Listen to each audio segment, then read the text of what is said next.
Old Nation, welcome in here to another FSU Voice of College Football post-game show. Couple minutes left on the clock when I got in here to go get ready to roll. But the good news, this nightmare of a season is over. To the end, you got to give it to them. They were consistent. This is literally, I know, the hardest FSU football team to watch in the history of college football. Maybe you can go back to the 50s and 60s when they first started to find a worse one. But in all my years of watching college football, I've never watched a team harder to watch. And tonight was just a microcosm of all the things that have been all season.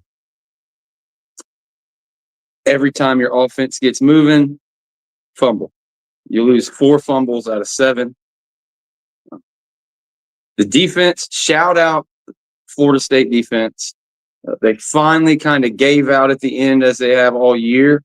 But, I mean, they pushed all the way into the fourth quarter playing good ball. They gave up the one egregious 65-yard touchdown where they were just kind of gassed or weren't in it. Even the safeties and linebackers weren't really moving to the ball in that one drive. Outside of that, they played their butts off. 3 turnovers in the red zone. You stop them a couple times. One time they got the touchdown. There's only so much a defense can do. It's so hard. We've said it all year. It's so hard to judge the defense based on all 4 turnovers. That's 4 extra possessions for Florida that they have to guard. Not only is it 4 extra possessions, 3 of these turnovers are in the red zone, so you get no points. So even if you would have, missed on 3rd down, that's 9 points. And the significance of that 9 points, at that point in time, it was 17-3. So, that's a whole totally different game. And also, once they opened up the lead, when we have to drop back and pass every play, this team just is not going to work. They have to be able to mix in the run. Encyclopedia, we appreciate the $3 super chat. Turnovers were the problem.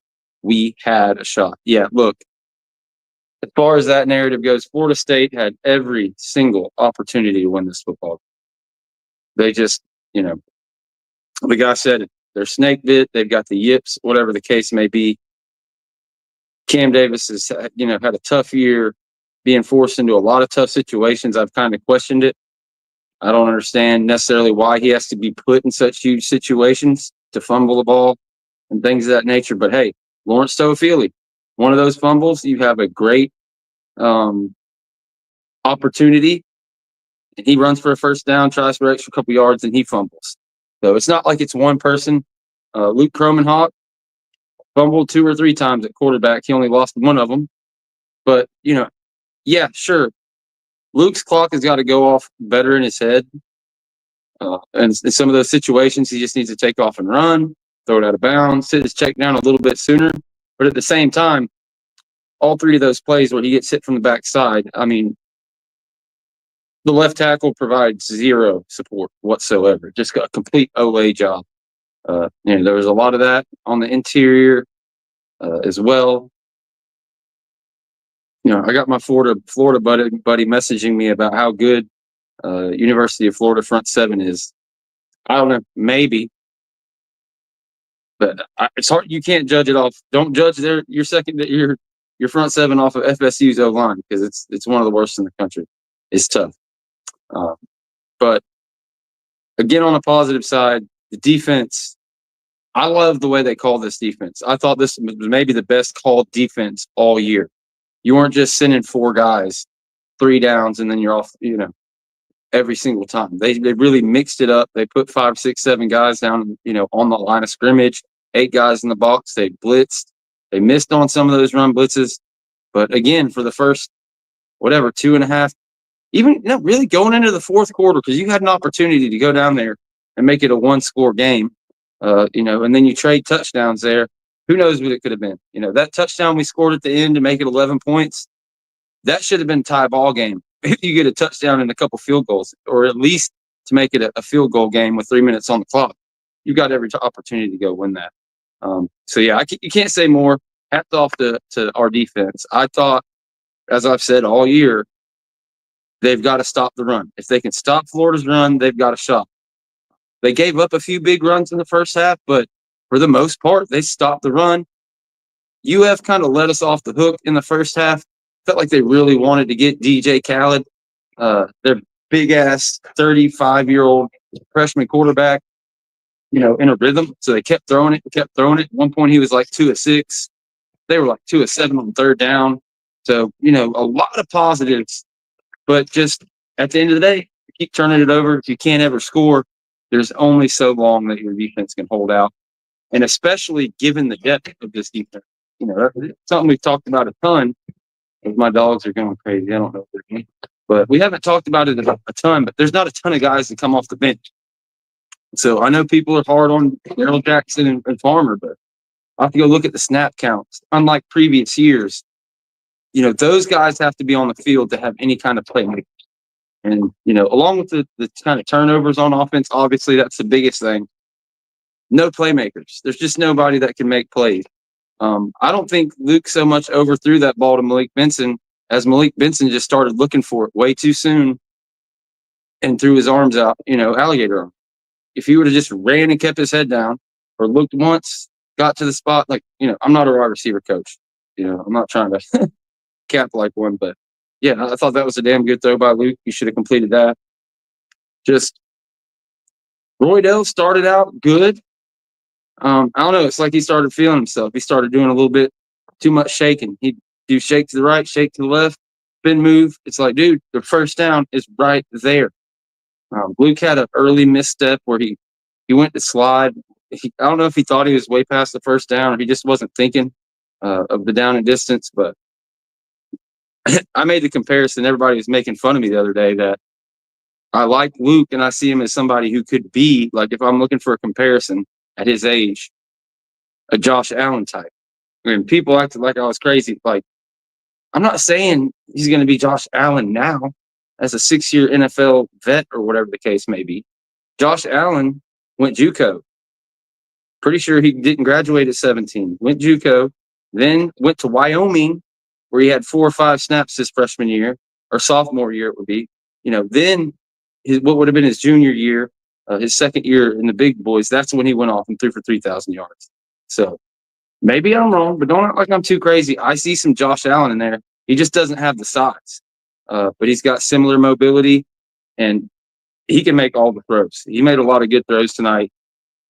He put the ball in some tough spots at some point in time, but nobody's open. What are you going to do? He could have thrown it out of bounds a little bit more than he did, but yeah. Overall, I think Luke is a damn good quarterback. I haven't watched a ton of our new offensive coordinator, which is the other breaking news. I'm not going to sit here and just trash on the team. They gave a good effort tonight, just couldn't get it done. But we find out Gus Malzahn.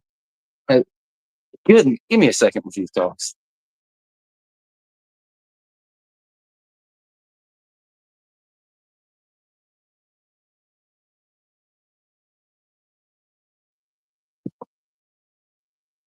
Sorry about that. I had to do some refereeing. Somebody was beating up on somebody over there. Sounded like freaking Florida's D-line versus our offensive line tonight. But no, Gus Malzahn comes in, going to be the offensive coordinator for Florida State.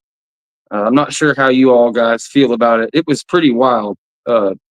Twitter folks were going ham. I mean, just losing it over Gus Malzahn.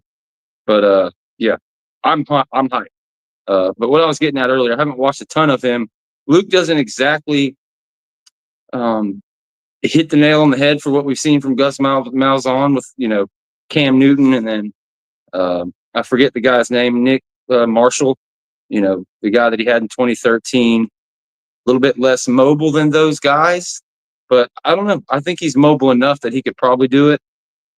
And, people are all upset, and I get it. But if you were all in on the go-go offense and staying with the same tree, but just more of a running attack that's mixed up, like Gus Malzahn is literally the godfather of this. He is the head of the snake. So, the comment that I made on Twitter is like, if you're up in arms and you're just absolutely like it's the end of the world that we hired Gus Malzahn, then just, okay, you want Mike Norvell gone. You didn't ever want him. or you want him gone now, whatever the case may be.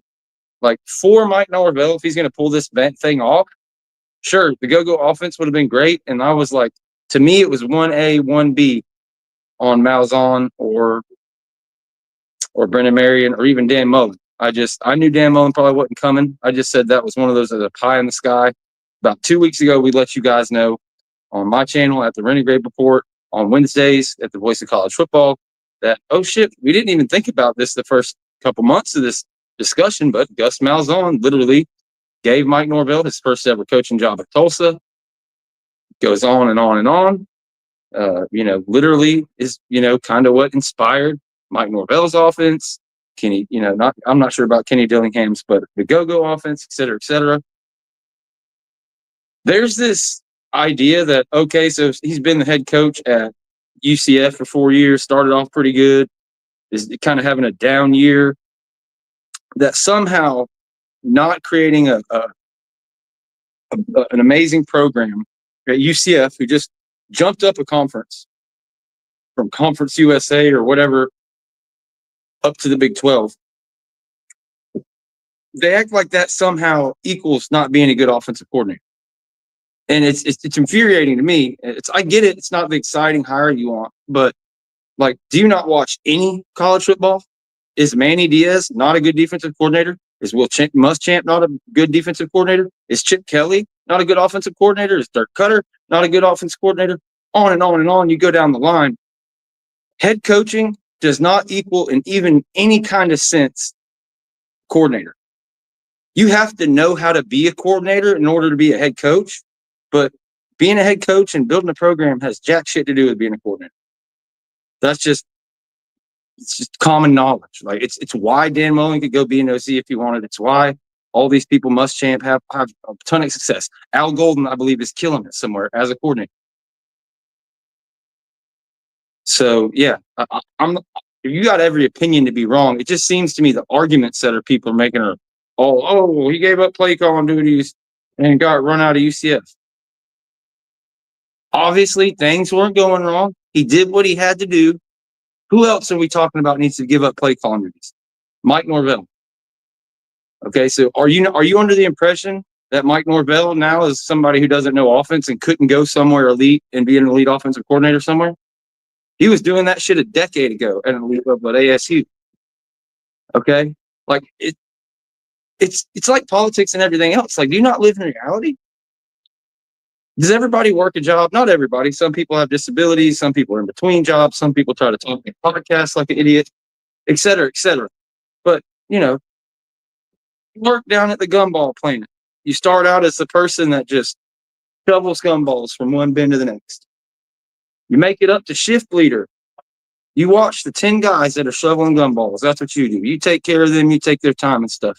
10 years down the road, you become the general manager of the whole plant. Well, after 10, 15 years, profits drop, yada, yada. You lose your job. They ask you to retire. Nope, I'm going to go back to shoveling gumballs. You people on X are like the dumbasses down there shoveling gumballs like, oh, barely general manager. He couldn't hack it down here. No way he knows how to shovel gumballs anymore. Gus Malzahn has a top 25 offense this year on UCF. They suck, sure. But offense isn't his issue. The only argument that that seems smart to me of why you wouldn't want him is to the recruiting. Even though he recruits well, similar to Mike Norvell, he has the same kind of thing. His issue as the head coach is that he just never found the ability to build that consistent program and continue getting better and better and better. So, yeah, I as an offensive coordinator, the idea is you bring Gus Malzahn in. It's already being reported he will be the play caller. Now Mike Norvell has somebody with head coaching experience over a decade, been to a national championship as a coordinator, been to a national championship as a head coach. He won it as a coordinator, went as a head coach. Okay, coached Heisman Trophy winner and Cam Newton. Another in Nick Marshall that might have won the Heisman Trophy if it wasn't for Jameis Winston and just the amazing year he had. So to have that voice in the room that isn't a yes man, another thing we've talked about getting on these staffs, like Mike Norvell looks up to Gus Malzahn, but obviously he'll be under him as a coach, but there's going to be a level of him being able to be like, nah, bullshit, coach. We don't need to throw that toss on the goal line. I'm not going to get into that, but it's funny to kind of bookmark the season with things like that to happen. But yeah, I'm all in on Malzahn. I think it's a great hire. He's going to be able to recruit Florida, coming straight from UCF. All of a sudden, coming from recruiting to a UCF helmet to an FSU helmet, yeah, it's going to be fun. And another thing about Gus Malzahn's offenses historically, like, don't get me wrong, he needs to go recruit the absolute best of the best at Florida State. If you get, quote unquote, Jeremiah Smith, whoever it is in the class, you get those guys.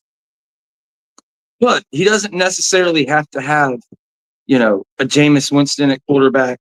No, he's going to find a big receiver, and he's going to get the absolute most out of it's kind of his personnel. He always did more with less to a certain extent.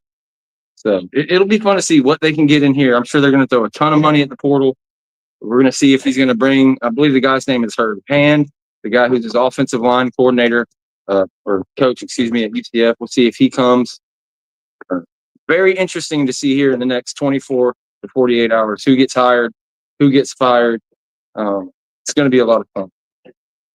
Just glad it's over, guys. It's tough. I know you guys all love Florida State. I love Florida State. You wait 8 months of the year to get these games and to root for your team, and it was just a tough watch this year, all the way down to the end. And yeah, how y'all feeling, man? The comments have been flying in here. I think Malzahn is a great coordinator, not the best head coach, but did get to a national championship game. Kevin just wants to know who the DC is going to be. Because the names get floated out here. Venables, Stoops. It'll be tough. Tough for those two guys.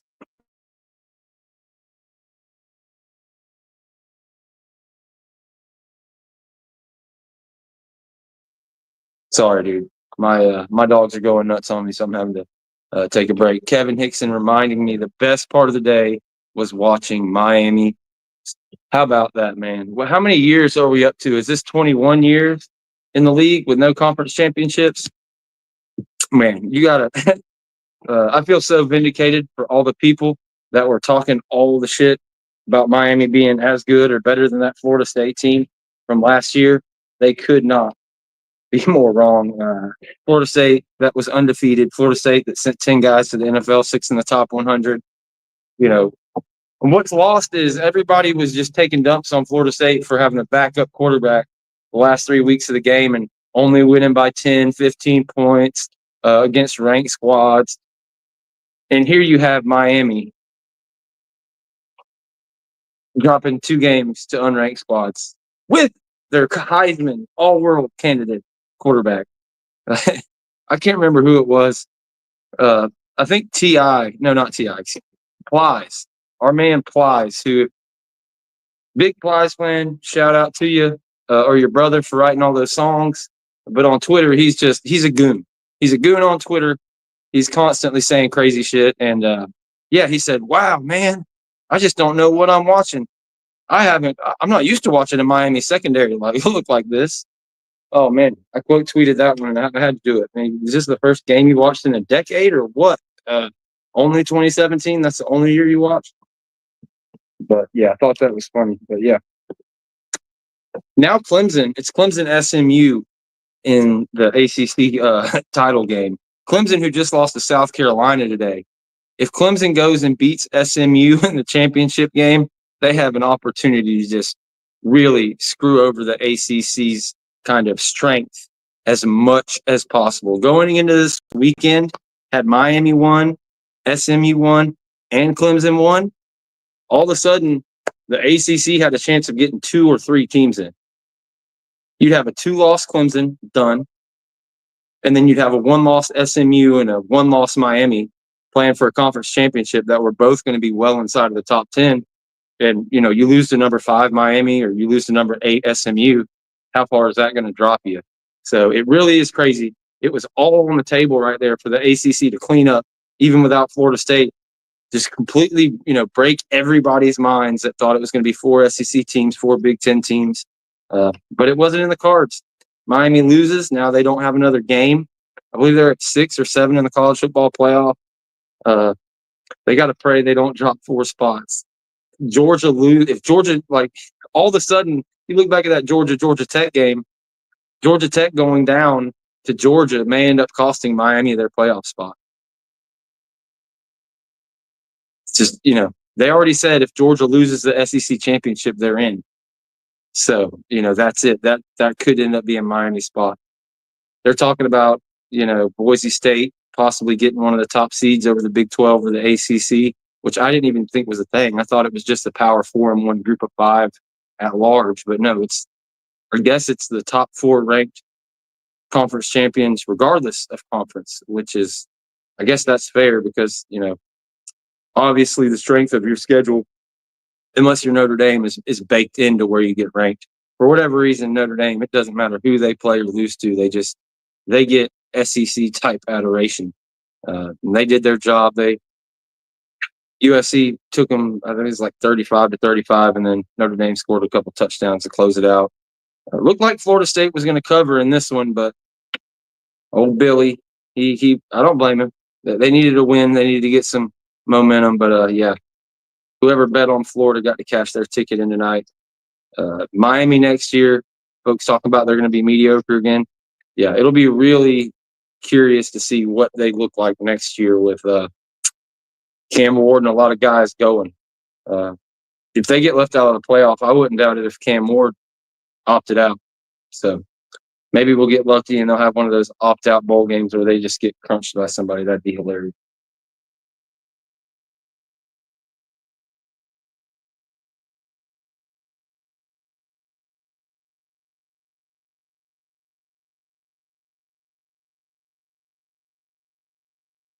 Well, so I guess the Gators planted their logo. I had a Florida fan message me saying that Mike Norvell's trash. So somebody's got to tell me, did Mike Norvell go out there and defend the logo and snatch up that flag or what? Was he standing on business? Why do I got Florida fans in my comments talking about Mike Norvell's a piece of junk? Oh, man. I don't know. Yeah, you can never let somebody plant the flag in this, it's the Seminole Unconquered thing. I get it. It's a logo and mascots and things like that, but it's a little different than planting a spear on the letters LSU or a random tiger or something. Yeah, I don't think you can ever allow somebody to. My guy Joshua Bornett says, "Yeah, Mike stood on business. Josh as well. So good. You appreciate that. It seems like almost every coach has to do that at some point in time in their career. If this was a closer game, the defense and the offensive line probably would have went out there and duked it out with them. But yeah, I don't know if they can stand on business that much. Be glad to see Mike went out there and did the right thing. Florida fans, man, it's crazy. They are the most, as far as an echo chamber, there is no echo chamber like the University of Florida echo chamber. And they will refuse to acknowledge any evidence contrary to anything except for the SEC is just, God and earth and heaven and everything combined and nothing compares. It's tough. People always talk about which rivalry is more venomous, the Miami one or the Florida State or the Florida one. I usually say Miami just because I can't stand the whole 5 rings, and to me, Florida, has earned some of the crap they talk and the gamesmanship and stuff because they've had a lot of bad years in the past 20 years, but they've also had a lot of good years here and there. It's like 2012, they had a good year. 2020, they have a good year. They at least are trying to do something. They're making runs. They have some good years. Miami has 2017 mediocre year, and that's it. 8 years later, another mediocre year. They can't get to the conference championship game. Sure, Florida gets blown out every time they get there, but they've won some within the past 20 years, and they've been plenty of times. So, yeah. Just with Florida people, they're so pompous, and that they're the kind of people that will know they're full of crap, but they'll just keep spewing it because they know it pisses you off. So yeah, it's one of the reasons that we, as Florida State fans, we can't wait to get out of this conference and just get into the Big Ten or the SEC and be done with it, because the level of the narratives compared to the play on the field and these amazing games we see between Georgia Tech and Georgia, and then you turn around South Carolina, Clemson, et cetera, et cetera. It's like when those games happen within the SEC, oh, it's a grind, and Kentucky's SEC's this and that. But then Kentucky plays Louisville and they blow them out by 30 points in a rivalry game. So it is what it is. And it's like just watching, if you watch the Georgia Tech game, the stark difference between that and last year when it's an undefeated Florida State playing Florida, Florida State playing Boston College, whoever it was that week before, UALM, whatever it was. Like, they're talking about how that Florida State doesn't need to be let in and they need to be dropped in the rankings because they're not winning by enough points. Only winning by, 10, 15 points against a ranked opponent. Only winning by 10, 15 points against a rival. Meanwhile, it takes Georgia 8 overtimes to not have their third loss, and they're guaranteed they're in. As long as they don't get their third loss now, they can still get their third loss next week. They just can't get their third loss this week. So now you've got like 10 3-loss SEC teams. It's going to be curious to see what they do. And this whole thing about strength of schedule and, at the end of the day, if you've got 3 losses, you're a freaking loser. I'm not sure if Texas won or what, but it's not any surprise to me that Texas and Oregon have continued to look good. Like, even though, I'm forced to argue the narrative, Texas has got the same strength of schedule as this team or that team because of how they play it. It's really aggravating. Ready for they got to figure something out. I think once we find out in February, hopefully what's going on with FSU as far as getting out of the conference. Once FSU and Clemson leave the ACC, that'll be the final nail in the coffin. There'll be no reason to continue doing things this way, and they'll eventually figure out a P2, like an AFC, NFC situation with the Big Ten and the SEC. Florida State currently, anybody that was at the game who's been in town recently or even in the past 2 years, I believe they broke ground like a year ago. They were already moving dirt and setting foundations when I was there in September or at the spring game and then at the beginning of the season. So apparently they're making some hay over there, getting some buildings up. And that football-only facility, I believe it's $100 million, somewhere thereabouts, is going to be gigantic. It's going to be a complete and total game changer for this program due to kind of how it's set up now. If you don't know, if you've never been to Florida State, you would think it's a football-only facility, but the Moore Center is for all athletes, several floors. They've got meeting rooms for all different coaches and things of that nature, weight rooms, et cetera, et cetera. So that would go to being for the rest of the sports, and the football-only facility, as its name entails. I could be mistaken, but I'm pretty sure it's going to be bigger than the Moore Center. It's going to be just for football and absolutely state-of-the-art. They've got a ton of money to put into it, but they've kind of sold a vision of not going crazy with the waterfalls and stuff, but just a real NFL, everything you could possibly need at the highest level, kind of feature comforts and everything there. So all of a sudden, you're bringing Gus Malzahn. Mike Norvell gets a year to put this thing together with Malzahn and whoever else they can get in here. And after that, either things are back on track and you're looking to go compete for a championship in 2026, or all of a sudden, hey, you've got news, you find out where you're going, possibly the Big Ten, your football-only facility is completed, your stadium renovation is completed. In the middle of 2025, we're going to get our decision on the hard cap for NIL money. You've got a lot of things to figure out and the opportunity for this thing to get turned around quick. As hard as this season was, and it was hard, it was tough. As I said earlier, probably the toughest football season to watch ever. You can get things turned around real quick. I want you guys to think about a team like Syracuse. Would you take Syracuse's year they had this year 9-3 and you beat Miami, shoot, I'd take that. So do I think this team can go compete for a national championship next year? No, absolutely not. But they could do something. They could turn it around like Georgia Tech turned it around. They could turn it around, like SMU did this year, take a step. So I have 100% faith in that. My question with Norvell is going to be the kind of timeline. If you just see 3 or 4 wins next year and it's looking like 2021 to 2021, 22, yeah, they'll probably get him out of here and get somebody new in 26. But if they can get an offense going, we'll see who hits the portal and things of that nature. Obviously, you've got to rebuild the defensive line, but your back end, I think, is going to be good. I think your best linebackers are your young guys. You probably get in a couple good guys out of the portal. I don't think it's crazy at all that you could have a defense to, win 7-8 games next year. The ultimate question around all this on the offense is offensive line. Can you get offensive line in here that can play? There'll be some young people that can stay. Hopefully, Richie Leonard can come back. He'll be a plus guy for you. But, yeah, you've got to go out there and spend whatever money you got on every single offensive line that's available. You got to try and get a couple of studs. You can maybe get Solomon Thomas to stick now that you've got an offensive coordinator hire in there. I'm sure Gus probably knows who he wants to get at O-line coach.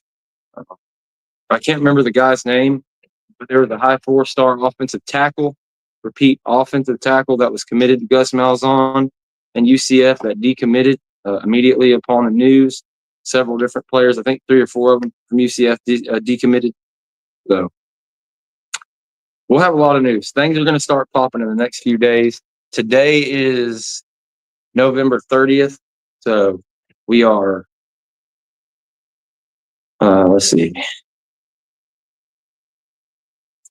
December 4th. 5 days, 4.5, 5 days from National Signing Day. So this coming Wednesday, that'll be the early signing day. For folks that don't know, the original early signing day was February something. Then they moved it back the last couple of years to like December 24th, December 25th, which is 2 or 3 weeks past the title games. So it gave teams an opportunity to get their shit together, to finish their recruiting class, especially teams in conference championships, as I mentioned, playoff teams. Like that was really, especially for playoff teams, a nice window right there where they could actually do a little bit of recruiting leading up to signing day, even though they're preparing for the college football playoff. Now it's December 4th. I mean, you're preparing for your conference championship game and you're supposed to be closing the deal on your recruiting class. That's really tough, really tough. It almost feels like it puts a handicap, like, oh shit, it's going to give me a chance to go steal somebody because you're in the conference championship game. And if you get blown out, that makes it even worse. But, it could go either one way or the other. The only logic I see there that they moved it up and helping things is maybe with it being so soon, these high school guys, think differently. Maybe they think, okay, well, man, such and such, Georgia's in the conference championship game. I might be able to actually get that offer, that committable offer, if I talk to them. So we'll see if there's a movement towards more people on early signing day or more people on the regular signing day in February. As a Florida State fan, I want you to go home. You want to pray that more of them decide to wait. If more players decide to wait until the national signing day, the original national signing day, that would be in our best interest for sure. But don't get too crazy about this current recruiting class. It'll probably be somewhere around number 20, if I had to guess, by the time they finish filling it out. It's folks saying they wish the roast was today. Well, if Tiny Hat's listening, he can always come on here and roast some people. But the content will be flying in now. It's been a rough 14 weeks with the 2 bye weeks this season, doing these post-game shows, doing the shows during the week where you're pretty much just hammering your team because they're not giving you anything but stuff to hammer. I mean, it's just is what it is. It's nothing good to, Mom always said, there's nothing good to say, don't say nothing at all. Well, that does not work in podcasting, unfortunately. We got to say some stuff. We got to come hang out with you guys for an hour, keep you up to date on everything.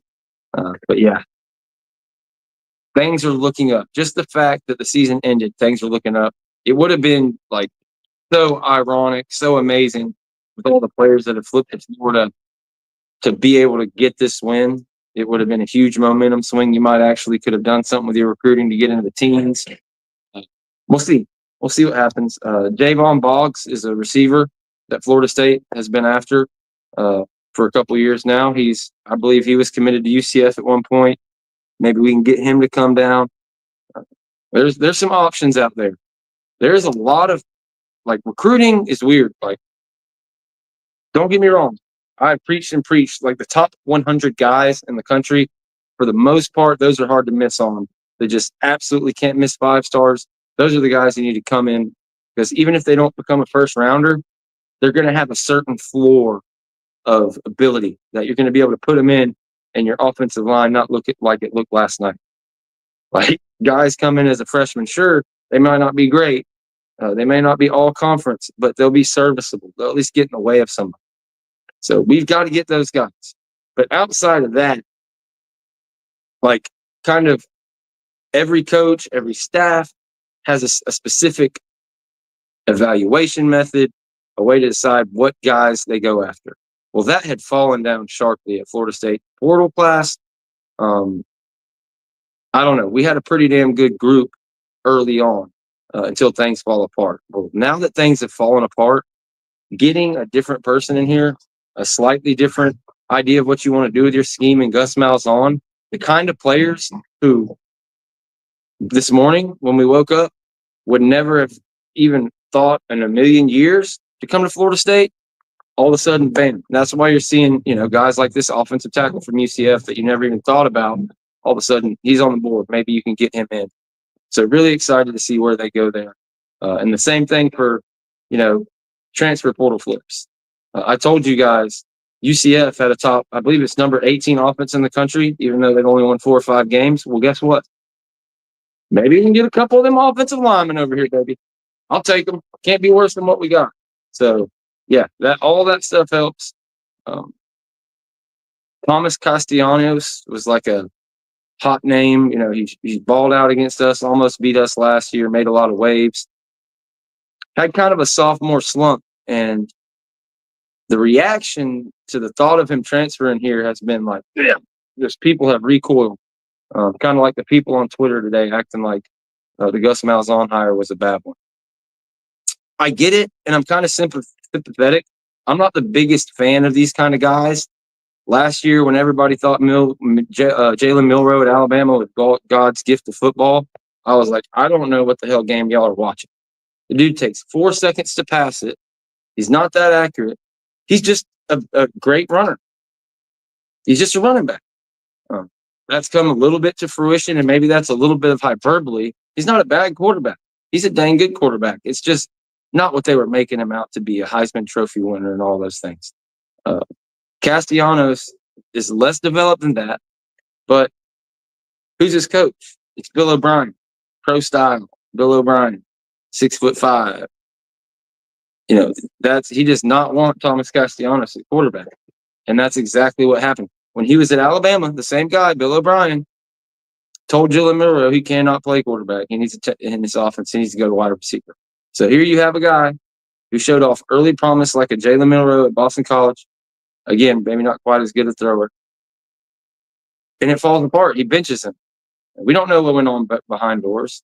He might have told him, hey, that's it. You're just not going to play football here. It don't work. With Gus Malzahn, what he did with Nick Marshall and countless other quarterbacks, if that's a decision they make, to bring Thomas Castellanos in here, I'm not beating the table for it, but I could envision a reality to where, Gus Malzahn with Thomas Castellanos, yeah, I think that offense could work. I think you could do something with that. Maybe I'm crazy, but I also, to bring it back to Luke and tonight's game and kind of the pieces we can bring back to the future. He's got some stuff. He's got some ability there. He can get out of trouble. He can run the ball when he needs to. He can make every throw on the field. He needs to speed his clock up a little bit again. But when this offensive line is this bad, it's hard to put any of that on him. The other thing, like he doesn't. We don't want him to lose his athleticism, but he's pretty skinny. He could stand to gain some weight. You kind of saw the difference between him and DJ Lagway. I'd say that's the one biggest difference is kind of DJ has. He looks like he could play in the NFL tomorrow. So Luke needs to. I don't know. I don't think he's like gluten intolerant or anything like that. Some of the previous quarterbacks we had that couldn't gain weight. I think he will gain weight. If you look at him, if you look at Luke Cromenhawk and you look at Jameis Winston as true freshman, very similar. And again, I'm not sure how old Lagway is, but my guy is a little bit smaller. We'll see. We'll see what happens. He graduated at 17. We'll see if he takes that freshman year, 20 pounds, and adds it on there and can keep that athleticism. Because, yeah, I like Luke. I think he can be the future of this team. It's going to be up to him and his parents and, of course, the new coordinator coming in. But yeah. Amari Williams. Prayers out to Amari Williams. Guy flashed a couple times in the game. Makes a big play to get us down there once again into the red zone so we could turn it over. And he just had a super awkward play where I wish he would have just – all he had to do is just run towards the center of the field and get tackled. But he was running straight down the sideline, and he tried to, like, fake like he was going to go inside and then just run down the sideline, but the guy didn't bite. So he kind of just – it was just a weird collision where his leg got behind him and he was on one knee with the other. It was bad. It looked like it hyperextended it. From what I saw, he got off the field on his own power. So, like, we had people helping him, but he walked off. So you never know with these things. Sometimes that happens and it means they're okay. Sometimes they still tore everything in there. I'm praying it was just like a hyperextension or something and he didn't tear anything. But, yeah, Amari Williams, another young guy who has a chance to be really, really good at tight end. I believe he's another guy who reclassified. So, like, graduated at 17 and came to college early. Luke Cromenhawk, Amari Williams, those are pieces you can build off. Once Amari Williams came off the field, that's when Landon Thomas came to life. Your other true freshman tight end, who he's a beast, man. He's just going to get better and better and better. Both those tight ends just need reps. Amari Williams is actually intended as a defensive lineman, just as much as tight end, just being younger. Tight end was more important, I guess, or where they thought he could compete quicker here this year. We'll see if he just stays at tight end or they continue to work him at defensive end. But you've got a pair of tight ends that if you can keep them, those are very nice pieces. All of a sudden you line those up on either side of a adequate offensive line with an adequate run game, and you can change things. So a wide receiver, not as much positive there. Micah Danzy in the slot and at the running back continues to impress.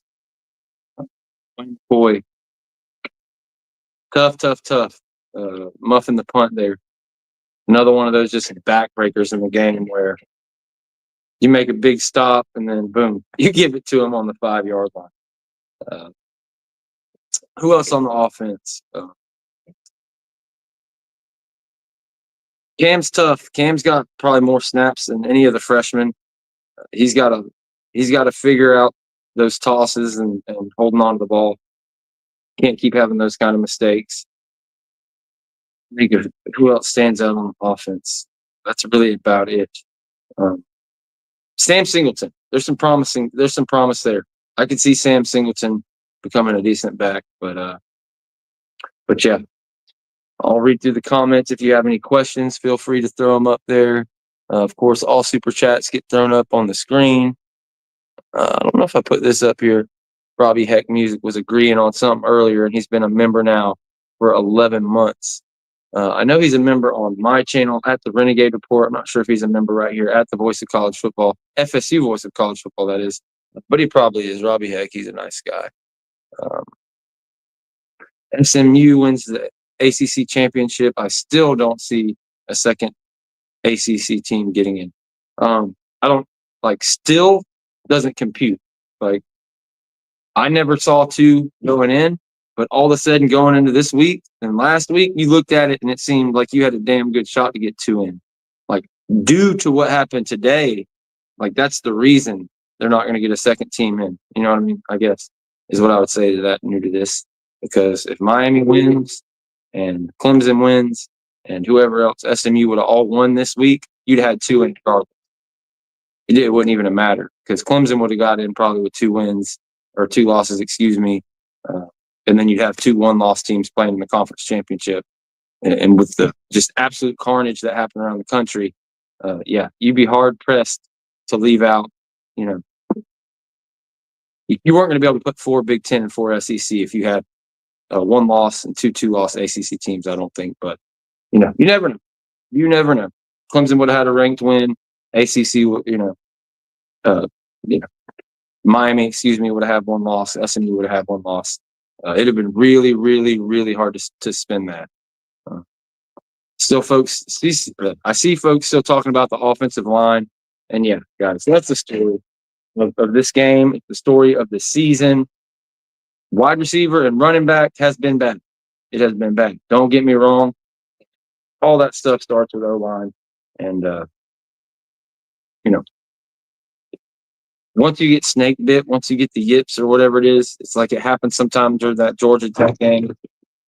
The guys just gave up. And like every time they got a little rhythm, we talked about it last week. Nobody thought that Charleston Southern meant all of a sudden we had a juggernaut of an offense. But what I've said is that a certain amount, to a certain extent, like football is just an execution game. It doesn't even matter the level of competition. But FCS, FBS, SEC, ACC, at some point in time, no matter how good the corner is across from you, when you get in front of them and somebody throws you the ball, you got to be able to catch it. When you run the ball as a running back, once you get the yards you're going to get, you got to be able to go down to the ball with the ball. That's just how it is. And that's been the problem with this team. It's not like every play they're absolutely getting blown up. They never have an opportunity. The quarterbacks are throwing a ton of picks. No, not terribly called ball games. They just, you can't fumble it 7 times, lose it 4 times, and win ball games. It's just not how it works. I had to go look at it, but the first 3 quarters of this ball game, FSU's defense pretty much dominated Florida. 2 of their first 3 touchdowns were in the red zone. All the drives in between, stop, touchdown, stop. But when your offense, 3 and out, turnover, 3 and out, turnover, it's a never-ending cycle. I'm proud that the defense hung in as long as they did. They took the one drive where they kind of relaxed and they scored on one big play, and then they came back and they mustered out another effort for another couple drives before it ultimately got away from us. And Florida ends up covering. But, anything else you guys noticed? Any funny stuff from the day? Michigan beating Ohio State was great. They ended up having a brawl out on the field. Apparently the cops had to get out there with billy clubs and mace and pepper spray and everything to keep those guys in line. So that's pretty funny. But, guys, the nightmare is over.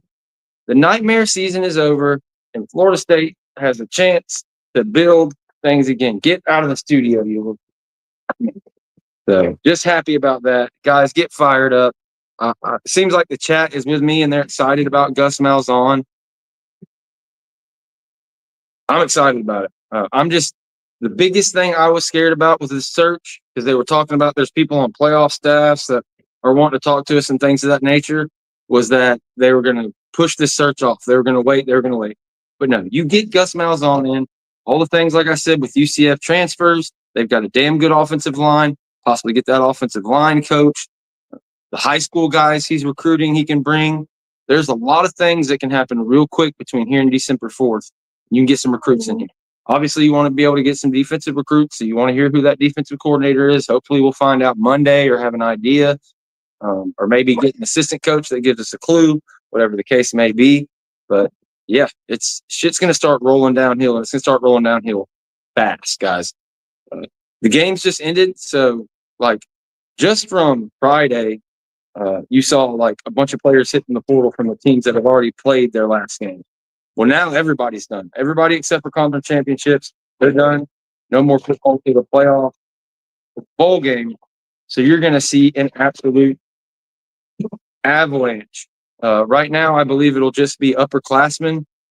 These rules change every 2 weeks. So if I'm wrong, don't hold it against me. Right now, I believe it's upperclassmen that can enter the portal at any time, or just say they're entering the portal. But the actual quote unquote portal doesn't open up until I'm not sure, in a couple days or something. I'll let you guys know exactly when it opens up. When it does, it's going to be on like a pot of neck bank. I can promise you that. And like, there's a narrative out there about the portal and flipping it out. Oh, well, the reason why FSU is no good this year is because they just missed so bad in the portal. And it's due to the fact that now everybody's hitting it. They're not the only dog in the game. That's true. Like, it's obviously more competitive. But here's the deal. Syracuse did pretty good in the portal. SMU did pretty good in the portal. ASU did pretty good in the portal. Colorado did pretty good in the portal. So, yeah, it can still be done. I don't buy the fact that all of a sudden now it's just too many mouths to feed in the portal and you can't get people. I think they just went with the wrong strategy. They need to go with the strategy of the guys that get out of the portal need to be proven players with experience at FBS, FCS. It doesn't even really matter. I know we're after a JUCO tight end, I believe it is. Like, if you want to bring in top JUCO players, that's fine. That's a kind of a different category to me. You need to bring in transfers that can come in and play. If there's some crazy 5-star that just didn't work out in his first year, sure, take him as well. But that isn't your plan. You need to have a floor of guys that can get on the field and play. You've seen them do it at a college level. And I think that's the importance. I don't know if we take 30, 40, 50 guys, but damn near, you better go get 5 offensive linemen. I would be surprised if they didn't get 5 offensive linemen out of the portal. And we'll see who it ends up being. But yeah, we're going to dig into this, start investigating, start doing a lot more content for you guys. I'm going to start making a lot more phone calls.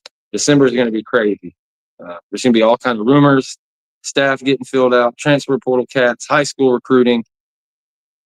And as bad as this year felt, as bad as it feels right now, et cetera, like, the momentum in this game and kind of the narrative switched so fast. A couple weeks ago, Lane Kiffin was the hottest name in coaching, and Napier was at the bottom. Now, all of a sudden, Florida has all this momentum. They're going to go on a championship run, And, Ole Miss is in the doghouse. All the things that I was saying about Lane Kiffin as a hater earlier in the season, now the people that was arguing with me are saying the same thing about it. So it's one of those things. It can change so fast. Mike Norvell was just 13-0, whatever, a year ago. So do I think he'll go 13-0 again next year, like the kind of broadcast was talking about? No, I don't. But I absolutely do think that we can have a fun team to watch that goes to a bowl game. And yeah, anything less than a bowl game, you're either cutting your bait or he's going to have a 2026 like Billy Napier had this year, or you better find the future and something to move forward with, or it's hasta la vista, baby. George, I don't know your stance on cryptocurrency, hence me asking for future reference. Crypto, Bitcoin as donations for your channel. Absolutely. I don't currently have a wallet set up, honestly, to accept a donation at this point, but I guess I need to look into that. I don't know if there's a way you can do that through Cash App, or I need to do it through Coinbase or what.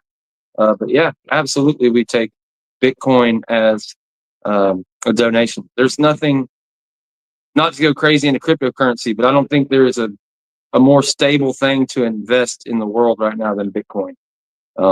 It's like gold or anything else, because inflation and the way things are changing and the kind of wealth gap, going to corporations and things of that nature. Yeah, Bitcoin is a big one. What was it, 4 or 5 years ago when the presidency changed and the stock market crashed because of COVID? Everybody was, it's all over. It was down to like 30 or 40,000 after being up to 70. Now it's at 100,000. So yeah, I would run with that. I remember in 2009, 2010, hearing about it. it really getting big around 2014 on all these podcasts. I remember telling my buddies about it, thinking I was smart, that I knew about it, and like, why didn't I ever spend $5 on the shit? It never occurred to me to do that. I was buying beer and whatever else and running around with my pipe fitting money. So yeah, I learned my mistake on that one. So yeah, I'll take it for free. I can't afford to buy much right now, but I'll take it for free for sure.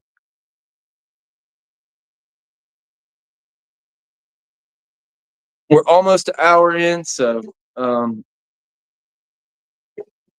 if you have any questions, again, throw them up there. We've got the responsible people talking about, remember, volatility exists in cryptocurrency. Yeah, there's a bunch of bull crap in there, just like everything else.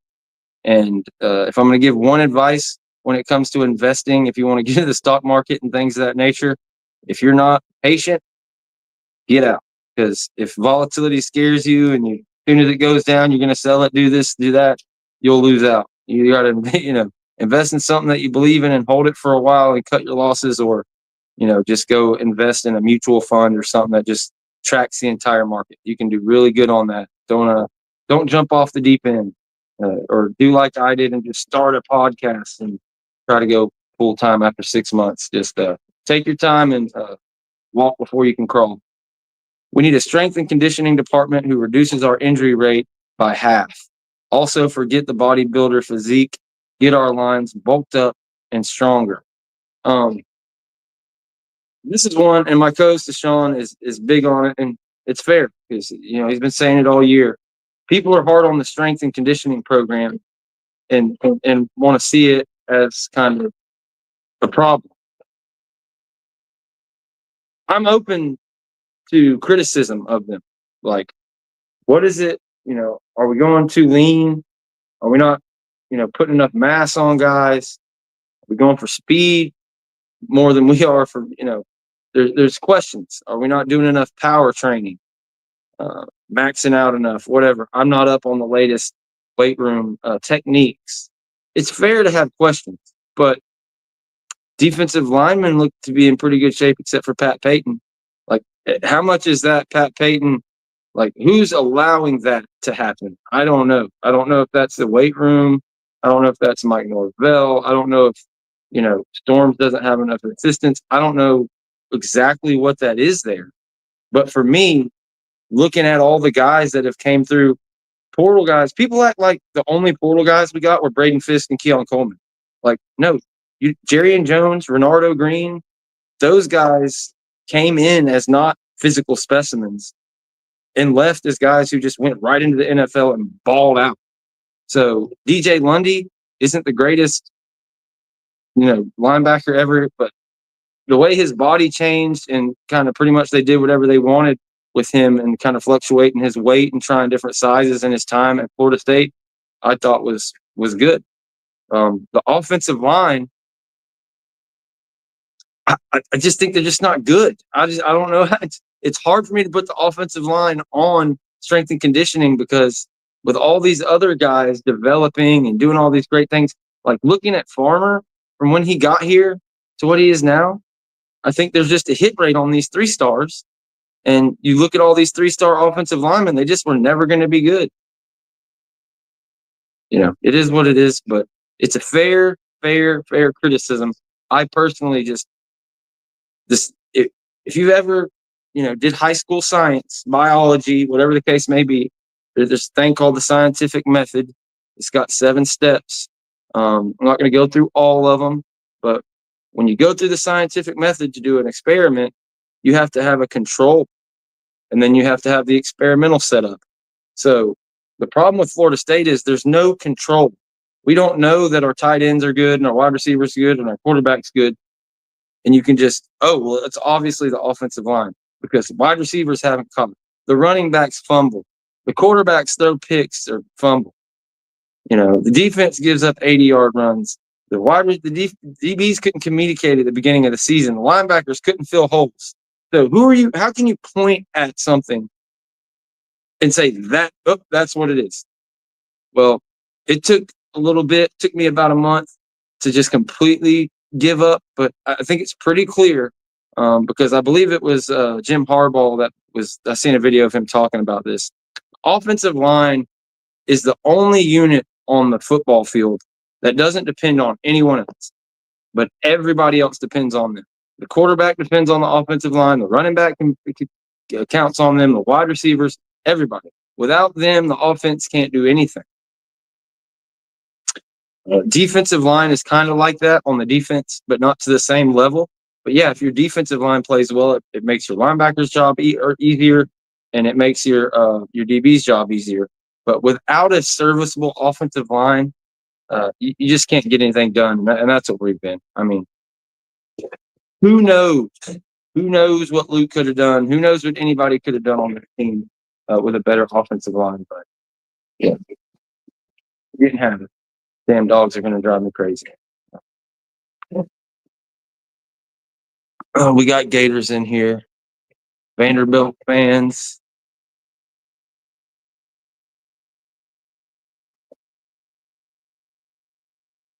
And yeah, I see people talking about, we got our butt beat by 3 stars this year over a lot of 4 stars and things of that nature. Look,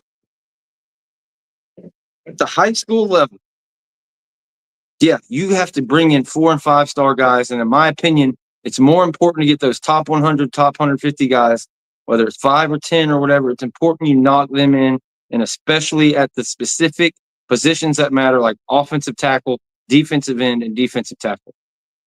But when it comes to the portal, 3 star, 4 star, 5 star don't make a shit. It don't matter. I read into that way too much this year when I was looking at the class we got in. It does not matter. What the hell does a star rating mean when you have box scores from 2 or 3 years of playing at the college football level? I don't give 2 shits what 247 says about a transfer star rating when I can, go turn on tape. It's not like comparing to high school. When you watch film of these recruits that we watch all the time, when Florida State's recruiting somebody, well, yeah, you see them to a certain extent. Every running back tape looks like Reggie Bush because they're playing 1A, 2A. You never know who they're playing against. And when they get to college, it happens a whole lot, especially with skill positions and running backs. They will look great. You go back to Mario Pender, Jordan Young, you name a million of them. Okay. Yeah, that is a numbers game in high school. In college, no, you've seen them play in the portal. It doesn't matter about stars. You need to get people that can come and tackle and catch. Even if they're not, break away and get wide open every single play. If you design something to get them wide open, they catch the damn ball. And that's just what we got to get. We got to get offensive linemen who they may get pancaked, but they're going to at least hit the guy and hold it for 2 seconds. We got guys getting just completely blown off the ball. And, maybe that strength and conditioning causing all that, but I don't know. If it is, we need to figure out who Georgia Tech's strength and conditioning guy is, because they blew us off the ball, and, it's like it killed our football team. It was insane. It really was watching that first game. It was such a shock because their offensive line and their defensive line just pushed our entire line of scrimmage back 2 yards, 3 yards. And they got better over the years, especially the defensive line. But the offensive line never did. And there's so many teams that have improved to such a degree. You look at Colorado's defensive line year over year. There's hope on the horizon and through the portal. Maybe not to be, again, a championship competitor or anything like that, but we'll be okay.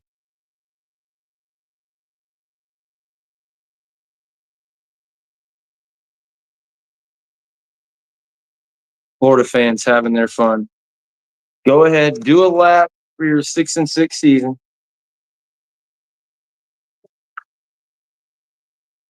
Funny, they talked all the smack about Norvell, and this is his 3rd year, 6-6. Remind me what Norvell's record was.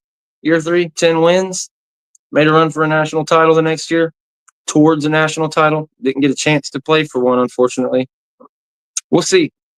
Napier needs a hell of a year 4 to be anywhere in the conversation with Mike Norvell. So we'll see what happens. Yeah, sure. Mike Norvell fell apart, but he reached the echelon that Napier has yet to reach and probably never will. So enjoy, just like Miami fans. Best year in decades. 10-2. Don't even make the conference championship game. They don't make divisions anymore. And you still can't make the conference championship game. You say all you want about Florida State missing that. We still had a better year than you assholes have had in decades. So it is what it is. Florida State missed on a ton of evals, made a lot of mistakes. But step one, offensive coordinator, Gus Malzahn, they got him in there. I think it's just what the doctor ordered for Mike Norvell to get this thing on track. But yeah, I think we've reached the end of this thing. Yeah, we'll catch you guys later. We'll catch you guys next year. Make sure you're subscribed right here at the FSU Voice of College Football. You can catch me every Wednesday at 6 Eastern right here on the FSU Voice of College Football with Mark Rogers and whoever else wants to join us every once in a while. Chris Frazier, James. God, I can't talk. My friend Big Game James. Logan from the Game Day stops by sometimes. I have my buddy Jesse from Plant the Spear drop by. Go check out my guy Deshaun's podcast, The Daily Chop. Make sure you catch the Renegade Roast every Monday at 8:30 with my co-host Jen Santee and Tiny Hat CEO. That one's also over there at the Renegade Report. Make sure you're subscribed here and over at the Renegade Report, right here at FSU Voice of College Football. Headed for trying to get to 6,000 subscribers. At the Renegade Report, we're knocking down 3,000 subscribers. So, again, we appreciate all you guys. Keep tuning in, and we're going to have a big week. Who knows? Maybe we even do a show tomorrow. But for sure, in the coming weeks, we're going to go to the original Renegade Report schedule or the Renegade Rundown schedule, which is Sundays, Tuesdays, and Fridays. We switched it up this season a little bit because doing a show Friday, Saturday, Sunday, Monday, and Tuesday was just not in the cards with this season. It's probably too much at any point in time, and we got kind of overboard there. But yeah, we'll probably definitely do that 3 or 4 shows with the roast in the off season. So appreciate you guys, and we'll see you there.